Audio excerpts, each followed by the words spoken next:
Okay. Preparing teleportation. What? Charging up plasma beams. What's happening? What? Teleportation. What was that? Teleportation. Wait, really? Come on. This lag needs to stop teleporting me.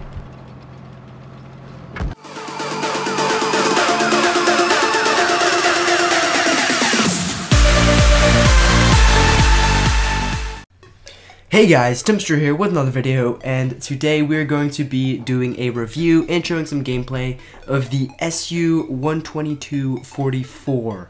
This is a beast. It is a tier 7 tank destroyer. Haven't played the Russians, so this is new to me.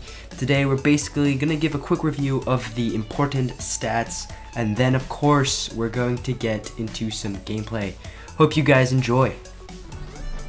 So let's start things off with the spice and the hotness.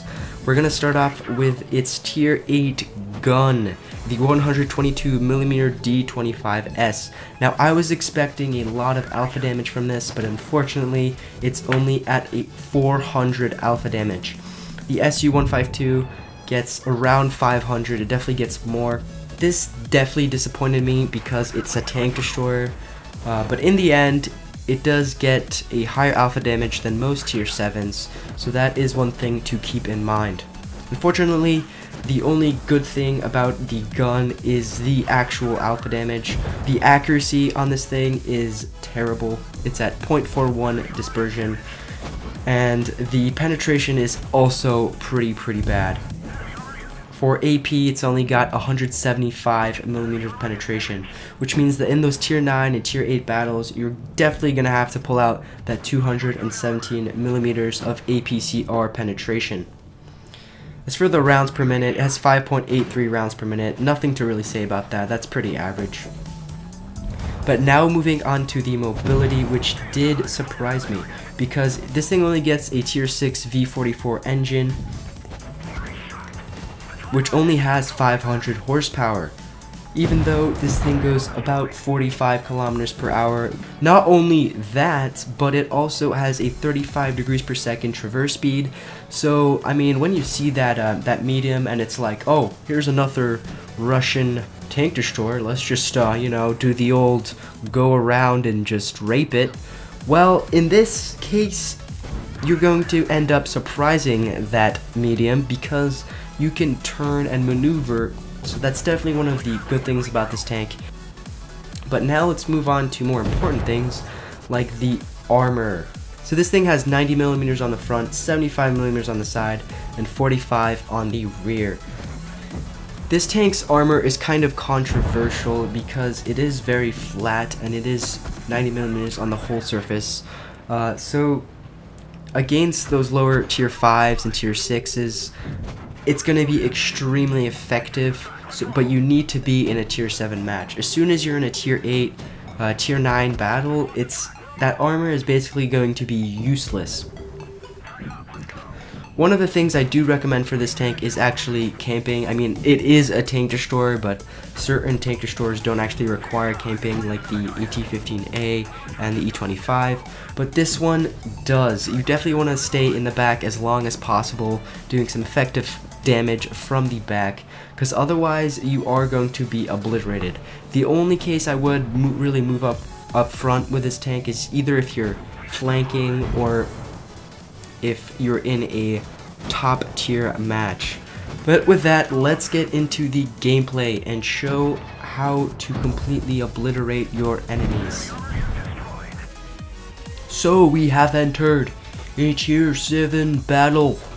A tier 7 battle, and I've sped up the beginning because it's kind of boring, but we are going to be able to use our armor very effectively. And as you can see, the team has split up. I don't know honestly what the best tactic is for teams to split up or to like stay together, but they've split up, so I've decided to use the camping spot on this hill. I'm gonna do some rock climbing before I get into the gist of things. But I'm coming up to this patch of grass. This was in my top 5 secret spots video. If you haven't seen that, you should check that out. But as I explained in that video, you can shoot tanks on either side, and since my allies are on either side, this is going to be a great camping spot to help out my team. Speaking of team, they're over there getting hammered by the enemies, which have decided to show up on the left side. And I'm like, ooh, is that a comet? Boom! Lucky shot there on the drive wheel. That comet is not looking too happy. Look at it, it's just like, damn you. And, well, get some more of that as you leave. Not a very happy comet. It's not doing any damage to us at all. And that's, again, a good thing about camping is your armor becomes a little more effective at a long distance. And that little difference can mean a lot. Again, an AT-15A shows up, and as it turns itself, I do take another shot, but I decide it's not the best option. Because it's just a bunch of tomato red right there, so I don't want to shoot at tomato red. We're going to choose another target. What should we choose? A T-34. Oh, it liked that.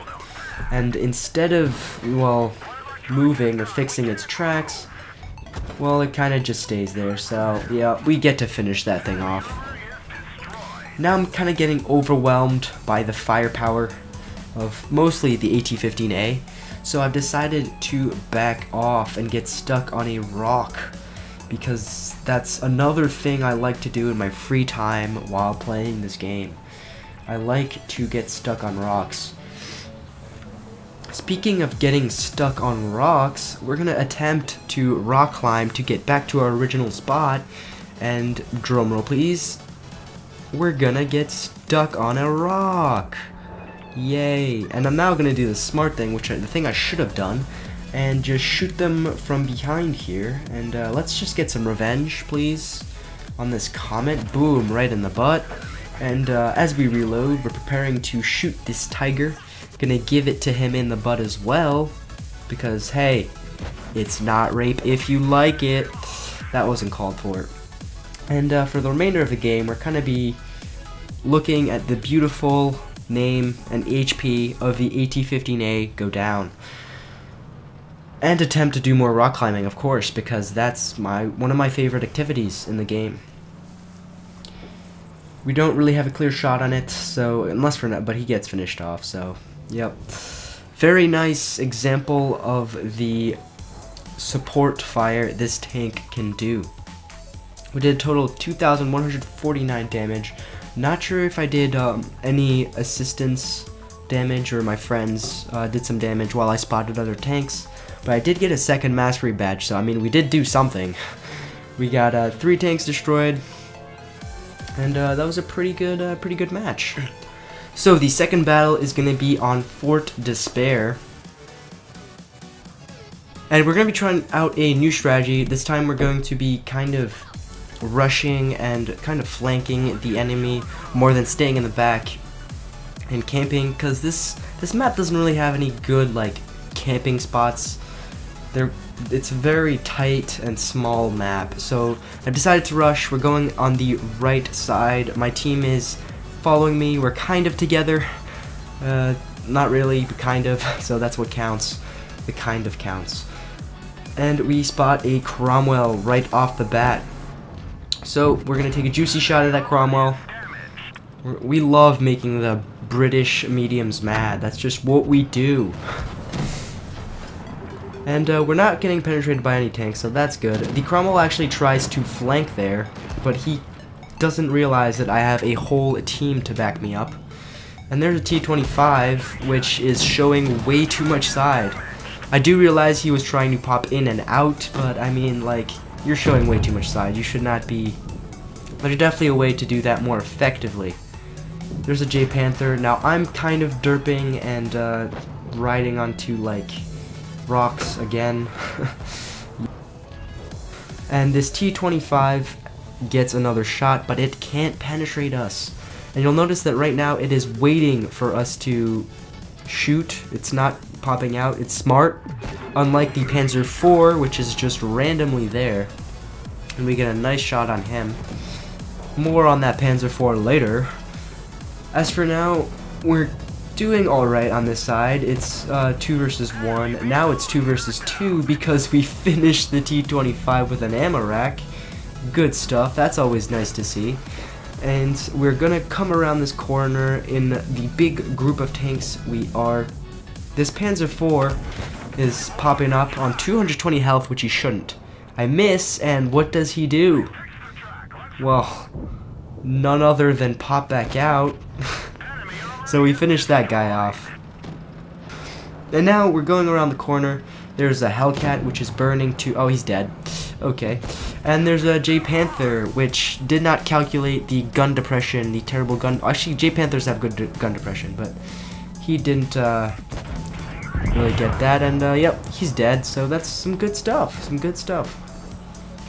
We did, we cleaned up on this side, really. That KV-2 has kind of just been staring at things. There's his first hit and damage. Good job, KV-2. And, this Jack Panzer IV is like, yo, 1v1 me. I'm like, oh, okay, I'll 1v1 you, I guess. And he dies. So, very nice final kill. It's always nice to have that, like, final kill. That final kill of the game. You're just like, yes, for Sparta. And we did 3,230 damage in that game. 3 tanks destroyed, 2nd class mastery badge, very nice indeed. What surprised me was the 92,000 credits we earned. Damn. Only IS-6s get those kind of numbers. Anyway, in terms of performance, this thing is quite fun. It's definitely a very good credit maker, so for a tier 7 credit maker, if you want to get it for that, it's definitely worth it. I hope you guys don't run into the same teleportation problems I ran into the intro, but with that in mind, I hope you guys did enjoy the video and the review. Catch you guys next time. Peace.